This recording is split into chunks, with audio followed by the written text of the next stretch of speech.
Hello అండి, ఎలా ఉన్నారు? అందరూ బాగున్నారా? వెల్కమ్ టు అవర్ ఛానల్ అమ్మ ఇంటి వంట.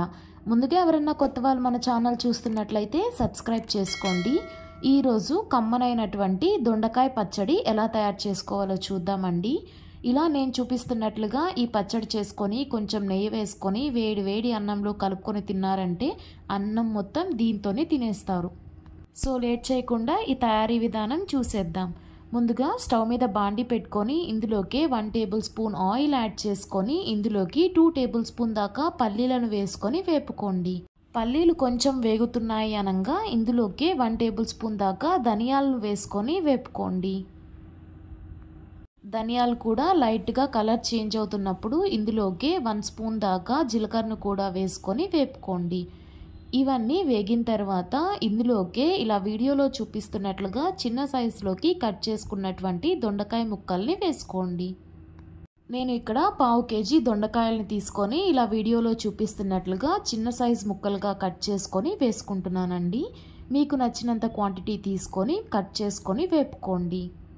దొండకాయలు వేసుకొని ఒక 2 నిమిషాలు వేపుకున్న తర్వాత ఇందులోకే 2 పెద్ద సైజు టమాటాలని మీడియం సైజ్ ముక్కలుగా తరిగి వేసుకోండి.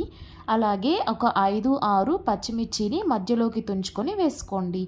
ఇవి కొంచెం త్వరగా మగ్గడానికి 1/2 స్పూన్ దాకా సాల్ట్ని యాడ్ చేసుకొని ఒకసారి కలుపుకోండి. మధ్య మధ్యలో కలుపుకుంటూ వేపుకోండి. టమాటాలు మగ్గిపోయాయి అన్నప్పుడు ఇందులోకే ఒక అరకట్ట దాకా కొత్తిమీరను యాడ్ చేసుకొని వేపుకోండి. అలాగే ఒక చిన్న నిమ్మకాయ సైజ్ అంతా చింతపండుని తీసుకొని ఇందులోకే యాడ్ చేసుకొని ఒక 2 నిమిషాలు వేపండి. మనం తీసుకున్నటువంటి దొండకాయ అనేది ఓవర్గా ఫ్రై అవనవసరం లేదండి, కొంచెం మగ్గితే సరిపోతుంది. స్టవ్ ఆఫ్ చేసుకొని వీటిని ఒక ప్లేట్లోకి తీసుకొని చల్లార్చుకోండి.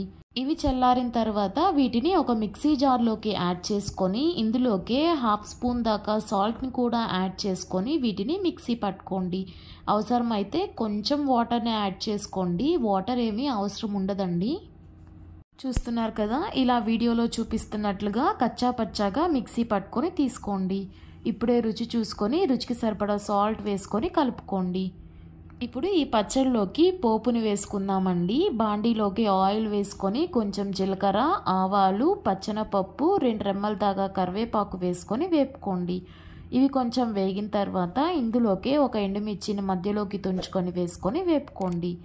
పోపు మొత్తం వేగిన తర్వాత ఇందులోకి మనం మిక్సీ పట్టి పెట్టుకున్నటువంటి పచ్చడి మిశ్రమాన్ని కూడా వేసుకొని కలుపుకోండి. ఇలా ఒక 2 నిమిషాలు కలుపుకున్న తర్వాత స్టవ్ ఆఫ్ చేసుకొని సర్వింగ్ బౌల్లోకి తీసుకోండి. ఇలా పచ్చడిని వేపుకోవడం వల్ల పచ్చడిలో ఏమన్నా తేమ శాతం ఉంటే కూడా పోతుందండి. పచ్చడి ఒక 2 రోజులు ఎక్కువ నిల్వ ఉంటుంది. అంతే అండి, కమ్మనైన పచ్చడి తయారైపోయింది. వేడి వేడి అన్నంలో కొంచెం నెయ్యి వేసుకొని కలుపుకొని తిన్నారంటే అన్నం మొత్తం దీంతోనే తినేస్తారు. ఈ రెసిపీ నచ్చినట్లయితే మన ఛానల్ని సబ్స్క్రైబ్ చేసుకోండి.